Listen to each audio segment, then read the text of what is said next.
नमस्कार। आज का जो हमारा टॉपिक है राष्ट्रीय परिदृश्य का अगले भाग को लेकर के मैं प्रस्तुत हूँ। आज हम लोग बात करेंगे नए संसद के बारे में। नया संसद भवन, सेंगोल और संविधान सदन। सेंगोल के बारे में बात यदि करते हैं तो प्रधानमंत्री नरेंद्र मोदी द्वारा 28 मई 2023 को नए संसद का उद्घाटन किया गया और साथ में एक नई परंपरा की शुरुआत हुई। नए संसद का जब उद्घाटन किया गया तो एक नया परंपरा का शुरुआत किया गया और नरेंद्र मोदी ने नए संसद भवन में स्पीकर के आसन के पास सेंगोल को स्थापित किया। यह वही सेंगोल है जिसे साल 1947 में आज़ादी के वक्त आखिर में वायसराय माउंटबेटन ने सत्ता स्थानांतरण के प्रतीक के तौर पर पंडित नेहरू को सौंपा था। यह सेंगोल अभी तक इलाहाबाद के संग्रहालय में रखा गया था। यह सेंगोल इलाहाबाद संग्रहालय की शोभा बढ़ा चुका था। इसे इलाहाबाद कब लाया गया था यह तिथि तो ज्ञात नहीं है, लेकिन इसे 4 नवंबर 2022 को दिल्ली के राष्ट्रीय संग्रहालय को सौंप दिया गया था। यानी ये लॉर्ड माउंटबेटन जब अंग्रेज अपनी सत्ता को किसको दे रहे थे, भारतीय लोगों को, यानी उस समय प्रधानमंत्री पंडित नेहरू जी थे, उनको सौंपा गया था और इसको अभी संग्रहालय में इलाहाबाद में रखा गया था, लेकिन 2022 नवंबर में इसको दिल्ली में दिया गया राष्ट्रीय संग्रहालय में। विदित हो कि जो है 1947 में आखिरी वायसराय लॉर्ड माउंटबेटन ने पंडित नेहरू जी को सेंगोल सौंपा था और उसे मद्रास के बहुचर्चित Bummidi Bangaru Chetty and sons jewellers and diamonds merchant ने तैयार किया था। कौन? तो उनको तैयार करने वाला व्यक्ति था Bummidi Bangaru Chetty and sons jewellers and diamonds merchant. नाम तो याद रखना ज़रूरत नहीं है, लेकिन तब पर भी एक नॉलेज के लिए, तमिलनाडु के रहने वाले थे। उस वक्त इसे बनाने में 15,000 रुपये की लागत आई थी जब यह बना था। क्या है सेंगोल? सेंगोल एक तमिल शब्द है जो कि सेम्मई से आया है। सेम्मई से आया सेंगोल, जिसका मतलब होता है नीति परायणता। सेंगोल एक तरीके से राजदंड है। 9वीं सदी में चोल राजवंश में सेंगोल के जरिए सत्ता का स्थानांतरण होता था। तो हम लोगों ने चोल साम्राज्य के बारे में हम लोगों ने सुना था, वहीं से ये बातें आई। जब एक राजा दूसरे राजा को गद्दी सौंपता था तो प्रतीक के तौर पर सेंगोल देता था कि कैसे सत्ता का स्थानांतरण होता है। साल 1947 में श्री राजगोपालाचारी ने पंडित नेहरू को सेंगोल के जरिए सत्ता स्थानांतरण का सुझाव दिया था। किसने? श्री राजगोपालाचारी ने। 1947 में जो सेंगोल बनाया गया था वह सोने और चांदी का था। उसके ऊपर नंदी विराजमान है और 5 फीट लंबा 2 इंच चौड़ा है। वह जो 47 में बना था उसमें क्या है? सोने और चांदी से बनाया गया और सबसे ऊपरी सिरा पे क्या है? नंदी जी भी विराजमान है। 5 फीट लंबा 2 इंच चौड़ा है। संविधान सदन की बात करें, हाल ही में लोकसभा अध्यक्ष ओम बिरला ने आधिकारिक तौर पर पुराने संसद भवन को, जिसको हम लोग संसद भवन पार्लियामेंट बिल्डिंग बोलते थे, उसको जो है एक अलग नाम दिया जिसका नाम है संविधान सदन।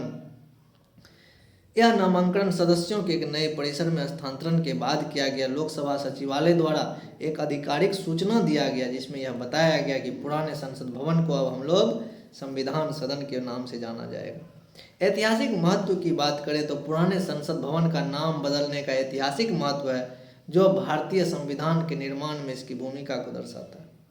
सेंट्रल हॉल के भाषण के दौरान प्रधानमंत्री नरेंद्र मोदी ने सुझाव दिया कि भारत ने लोकतांत्रिक यात्रा की इमारत के महत्व पर जोर देते हुए इसको निर्माण करने के लिए प्रेरित किया।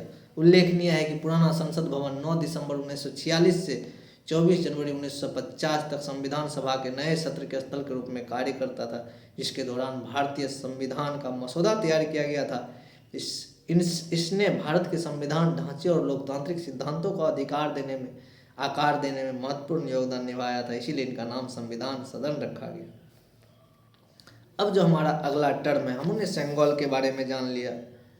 5 फीट लंबा 2 इंच चौड़ा, चांदी और सोने से बना हुआ, सबसे ऊपर में नंदी जी विराजमान है। सेंगोल जान लिया। सत्ता का स्थानांतरण चोल साम्राज्य के समय में सेंगोल के माध्यम से ही होता था। नेहरू जी को यह आइडिया दिया था श्री राजगोपालाचारी ने। तब माउंटबेटन ने जब अपना सत्ता अंग्रेजी सत्ता से भारतीय सत्ता में ट्रांसफ़र कर रहे थे तो सेंगोल दे करके यह एक काम किया था। अब अगला टर्म हमारा, देश में 4.43 लाख से अधिक 75% गाँव में शौच मुक्त हो गए। 24 सितंबर 2023 को केंद्रीय जल शक्ति मंत्री गजेंद्र सिंह शेखावत ने दावा किया कि देश के 75% गाँव में खुले में शौच से मुक्त हो चुके हैं। यह लक्ष्य समय से पूर्व हासिल कर लिया गया है। केंद्र सरकार ने 2024-25 तक स्वच्छ भारत मिशन के तहत द्वितीय चरण में यह लक्ष्य को प्राप्त करने का संकल्प किया है, लेकिन हमारे हिसाब से देखा जाए तो बहुत कम लोगों को यह शौचालय बना है। हम जिस क्षेत्र में रहते हैं वहाँ पर हम देखते हैं ऐसा, क्योंकि सरकार का एक नियम है कि पहले बनाइए फिर पैसे मिलेंगे, और इस कंडीशन से गरीब लोग पहले बनाते ही नहीं हैं। तो ऐसा मुख्य बिंदु इसमें देश के 4,43,964 गाँव हैं, जिसमें 2,92,497 गाँव ODF है। ठोस अवशिष्ट प्रबंधन और तरल अवशिष्ट प्रबंधन की व्यवस्था वाले महत्वाकांक्षी गांव 55,549 है। उन्होंने कहा कि स्वच्छ मिशन के तहत 9 वर्ष का कार्यकाल पूरा किया गया। केंद्र सरकार द्वारा स्वच्छ भारत मिशन में ODF प्लस के तहत 2023 तक सभी गांवों को 100% खुले शौच से मुक्त करना है। विदित हो कि स्वच्छ भारत मिशन SBMG फंड के उच्च खर्च वाले राज्यों में उत्तर प्रदेश सबसे अधिक 12,014 करोड़ रुपये के बाद बिहार 752 करोड़ रुपये, तीसरे नंबर पर पश्चिम बंगाल जिन्होंने 367 करोड़ रुपये खर्च किए। तो सरकार का दावा है कि 75% घरों को मैंने शौचालय मुक्त कर दिया है, लेकिन सरकार का यह दावा, जो घनी बस्ती है वहाँ तो लगभग लोगों ने बना लिया है, लेकिन जो आउट वाला बस्ती है वहाँ पर ना के बराबर बना है। सामाजिक ट्रेल ब्लैजर कार्यक्रम। केंद्रीय कौशल विकास एवं उद्यमिता मंत्री डॉक्टर महेंद्र नाथ पांडे ने LIC हाउसिंग फाइनेंस लिमिटेड के साझेदारी में institute of rural management Anand IRMA द्वारा आयोजित एक सामाजिक उद्यम सम्मेलन को संबोधित करते हुए भारत में सामाजिक उद्यमिता पारितंत्र को बढ़ावा देने के उद्देश्य से सामाजिक ट्रेल ब्लेजर कार्यक्रम के दूसरे संस्करण का शुभारंभ किया। इससे पहले एक संस्करण हो चुका था। सोशल ट्रेल ब्लेजर कार्यक्रम के बारे में, यह सामाजिक उद्यमी और उद्यमियों को उद्यम यानी बिजनेस और उसको करने वाले उद्यमियों के विकास के लिए कार्यक्रम है। यह प्रारंभिक चरण में ग्रामीण सामाजिक और सामूहिक उद्यमों को पोषण करता है। इसका उद्देश्य सामाजिक उद्यम कार्यक्रम को बढ़ावा देना, ताकि सामाजिक उद्यम के विकास और सामाजिक निवेश को बढ़ाया जा सके, सामाजिक एवं पर्यावरण समस्याओं को दूर किया जा सके। तो सामाजिक ट्रेल ब्लेजर कार्यक्रम लोगों को गांव के स्तर पर उद्यम के लिए तैयार करना, उद्यमियों को तैयार करना इनका उद्देश्य। भारत का पहला अंतर्राष्ट्रीय क्रूज MV इम्प्रेस हाल ही में केंद्रीय जहाजरानी मंत्री, जहाँ जहाज़ों का निर्माण होता है, सर्बानंद सोनोवाल ने भारत के पहले अंतर्राष्ट्रीय क्रूज पोत MV इम्प्रेस को चेन्नई बंदरगाह पर हरी झंडी दिखाकर रवाना किया। मुख्य बिंदु की बात करें तो यह 17.21 करोड़ रुपये की लागत से विकसित अत्याधुनिक सुविधाओं से लैस 2,880 वर्ग मीटर में फैला हुआ भारत का पहला अंतर्राष्ट्रीय क्रूज पोत है। इसमें लगभग 3,000 लोग यात्रा कर सकते हैं। भारत का सबसे बड़ा अत्याधुनिक सुविधाओं से लैस 3,000 लोग इसमें यात्रा कर सकते हैं, और इसका नाम क्या है? MV impress. MV इम्प्रेस यात्रियों को श्रीलंका में 3 बंदरगाह हम्बनटोटा, त्रिलोकमाली, कांकेसंतुरई में सैर कराएगा। इन 3 बंदरगाह, श्रीलंका के 3 बंदरगाह कौन कौन सा? हम्बनटोटा, त्रिकोमाली, कांकेसंतुरई। विदित हो कि MV इम्प्रेस का शुभारंभ और अंतर्राष्ट्रीय क्रूज पर्यटन टर्मिनल का उद्घाटन क्रूज मंत्र पर्यटन के दुनिया में भारत की यात्रा की शुरुआत है। लोग घूमने जाते हैं, टाइटैनिक का नाम सुने थे, उसमें जो है एक जगह से दूसरी जगह बहुत सारे लोग, बहुत सारा उसमें क्या कहते हैं, मल्टी बिल्डिंग रहता है, बहुत 1 2 3 4 फ्लोर 5 फ्लोर वाला, ऐसा 3,000 लोग उसमें एडजस्ट होते हैं। वर्ष 2024 तक 3 अंतर्राष्ट्रीय क्रूज टर्मिनल स्थापित करने की योजना पर काम चल रहा है। 2024 तक 3 और बनेंगे अंतर्राष्ट्रीय क्रूज। यह आगामी टर्मिनल देश क्रूज के बुनियादी ढांचों को बढ़ाएंगे और घरेलू और अंतर्राष्ट्रीय क्रूज यात्रा के लिए नए अवसर खोलेंगे, क्योंकि पानी का जो यात्रा होता है बहुत सस्ता होता है। अब एक जहाज पर 3,000 लोग यात्रा करेंगे तो बहुत से लोग जो है अंतर्राष्ट्रीय यात्रा में सक्षम होंगे। NIRF की ranking 2023।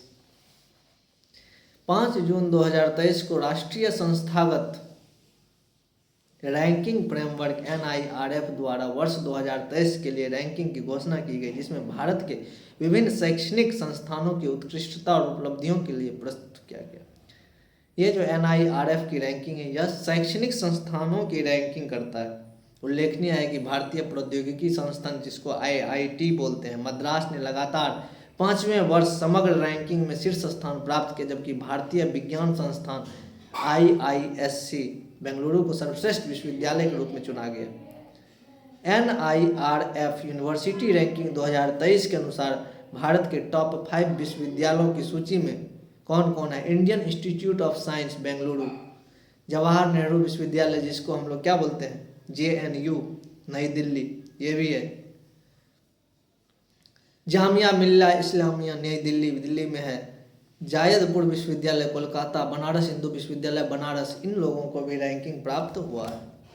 New India literacy programme, new India literacy programme, Bharat सरकार ने वयस्क निरक्षरता के मुद्दे को हल करने के लिए, जो लोग वयस्क हैं उसको, वो यदि निरीक्षर हैं तो उनके लिए एक योजना लाया, न्यू इंडिया लिटरेसी प्रोग्राम। यह योजना गैर साक्षरों को सशक्त बनाने के लिए, उसे आत्मनिर्भर बनाने के लिए एक कदम है। वित्तीय परिव्यय और लक्ष्य का महत्व, 5 साल की कार्यान्वयन अवधि के लिए new India literacy programme NILP का वित्तीय परिव्यय 1037 करोड़ रुपये है लगभग। इसमें केंद्र का हिस्सा 700 करोड़ और राज्य का हिस्सा लगभग 337 करोड़ है। इस योजना में 15 वर्ष और उससे अधिक आयु के लोगों को 5 करोड़ निरक्षर को शिक्षित करने का प्रयास करेगी। योजना का घटक क्या होगा? NILP के 5 घटक है: मूलभूत साक्षरता, संख्यात्मकता, महत्वपूर्ण जीवन कौशल, व्यावसायिक कौशल विकास, बुनियादी शिक्षा, सतत शिक्षा। ऐसी चीज़ों को सिखाया जाएगा जो कि जीवन में, दैनिक जीवन में काम आ सके, उसको काम करने का नए नए तरीके सिखाए जाएंगे, उसका कौशल विकास किया जाएगा, उनको कम से कम लिखने और पढ़ने सिखाया जाएगा। क्रिटिकल लाइफ स्किल्स घटक कार्यक्रम साक्षरता पर केंद्रित होगा, जिसमें डिजिटल साक्षरता और वित्तीय साक्षरता शामिल है। व्यावसायिक कौशल विकास घटक लाभार्थियों को नौकरी उन्मुख कौशल प्रदान करने पर केंद्रित होगा, यानी ऐसा कौशल विकास सिखाया जाएगा, ऐसी कौशल सिखाई जाएगी जिससे वह कहीं काम कर सके, कहीं उसको नौकरी मिल सके। बुनियादी शिक्षा घटक का उद्देश्य उन वयस्कों को बुनियादी शिक्षा प्रदान करना है जो औपचारिक शिक्षा से वंचित रह गए हैं। सतत शिक्षा घटक उन लोगों को शिक्षा प्रदान करने पर केंद्रित है जिन्होंने बुनियादी शिक्षा घटक को पूरा कर लिया। लाभार्थियों की पहचान और कार्यान्वयन करने का तरीका क्या होगा? इस योजना के लाभार्थियों को पहचान करने के लिए राज्य और केंद्रों में शामिल एक मोबाइल ऐप होगा। डोर टू डोर सर्वेक्षण किया जाना है। एक मोबाइल एप्लीकेशन होगा, उससे हर घर में जाएंगे डोर टू डोर और वहाँ पर पूछेंगे। यह क्या होगा? प्राथमिक तरीका ऑनलाइन मोडिंग होगा। इसे देश भर के लाभार्थियों को सुलभ बनाएगा। शिक्षण और सीखने का संसाधन, एक राष्ट्रीय अनुसंधान प्रशिक्षण केंद्र NCERT के वयस्क शिक्षार्थियों के लिए एक पाठ्यक्रम विकसित किया गया है जिसे शिक्षण 200 घंटों के भीतर मास्टर कर सकते हैं। पाठ्यक्रम की 4 पुस्तकें होंगी जो पढ़ने, लिखने, अंक गणित और महत्वपूर्ण जीवन कौशल से संबंधित विषय को कवर करेगी।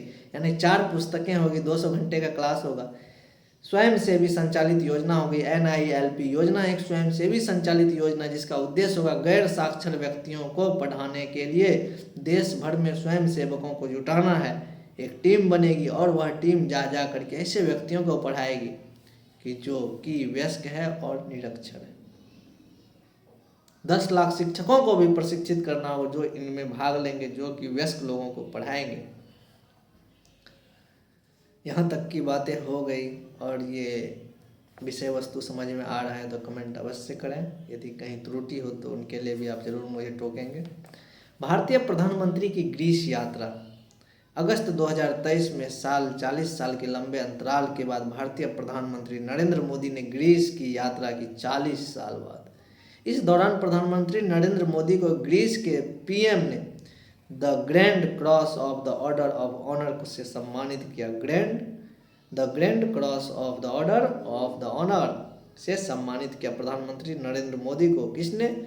तो ग्रीस के PM ने। इसका प्रमुख बिंदु क्या है? प्रधानमंत्री नरेंद्र मोदी ने ग्रीस के PM किरियाकोस मित्सोटाकिस के साथ द्विपक्षीय वार्ता करने के बाद प्रेस को संबोधित किया। चूंकि सब बार जब डीलिंग होती है तो उसके बाद प्रेस में अपनी बातें बताते हैं। इस दौरान पीएम मोदी ने कहा कि ग्रीस और भारत दुनिया की दो पुरातन सभ्यता है, दो पुरातन लोकतांत्रिक विचारधारा, दो पुरातन व्यापार और सांस्कृतिक संबंधों के बीच एक स्वाभाविक मेल है। पीएम मोदी और ग्रीस के पीएम ने कृषि क्षेत्र में सहयोग करने के लिए एक समझौते पर हस्ताक्षर किया, रक्षा और सुरक्षा के क्षेत्र के लिए समझौता किया। इसके अलावा उद्योग को सशक्त बनाने के लिए भी सहमत हुए। तो जब भी बैठकें होती है तो एक दूसरे के देश में उसके हित में जो भी काम होता है, चाहे वह कृषि के क्षेत्र में हो, सुरक्षा के क्षेत्र में हो, रक्षा के क्षेत्र में हो, बिजनेस के, उद्योग के क्षेत्र में हो, सब में मिलकर काम करने के लिए सहमति बनाई। आतंकवाद और साइबर सुरक्षा के क्षेत्र में आपसी सहयोग की बात की गई कि साइबर सुरक्षा के क्षेत्र में आपके पास क्या टेक्नोलॉजी है, हमारे पास क्या टेक्नोलॉजी है, दोनों मिलकर काम करेंगे, दोनों इनकी सुरक्षा को बढ़ाएंगे। दोनों देशों के मध्य 2030 तक अपने द्विपक्षीय व्यापार को, यानी कह रहा है कि 2030 तक जो है ग्रीस और भारत के बीच जो द्विपक्षीय व्यापार होगा दोनों देशों के बीच, इसको जो है हमें क्या करना है, दोगुना करना है। रक्षा और सुरक्षा, बुनियादी ढांचे, कृषि, शिक्षा, नई उभरती प्रौद्योगिकी, नवाचार, कौशल विकास के क्षेत्रों में सहयोग को बढ़ाने के लिए अपनी रणनीति साझेदारियों को मजबूत करने का निर्णय लिया गया। तो हमने पढ़ा अभी तक भारतीय प्रधानमंत्री की ग्रीस यात्रा के बारे में चर्चा की। इससे पहले हमने पढ़ा न्यू इंडिया लिटरेसी प्रोग्राम। उसके बाद हमने पढ़ा NIRF रैंकिंग 2023। उसके बाद है हमारा भारत का पहला अंतर्राष्ट्रीय क्रूज MV एम्प्रेस, जिसमें 3000 यात्रियों को यात्रा करने की सुविधा मिलेगी। सामाजिक ट्रेल ब्लैकजर कार्यक्रम के बारे में हमने जाना। देश में 4.43 लाख से अधिक यानी 75% गाँव में शौच मुक्त करने की बातें हमने पढ़ा। उसके अलावा हमने पढ़ा सेंगोल क्या है, नया संसद भवन के बारे में पढ़ा, सेंगोल और संविधान के बारे में चर्चा की। और यहाँ तक आप लोगों को हमारे ख्याल से समझ में आना चाहिए। फिर आगे नेक्स्ट टॉपिक देखेंगे राष्ट्रीय परिचर्चा में, राष्ट्रीय परिदृश्य में, फिर उन पर भी डिस्कशन करेंगे और अपनी समझ बढ़ाएंगे। धन्यवाद।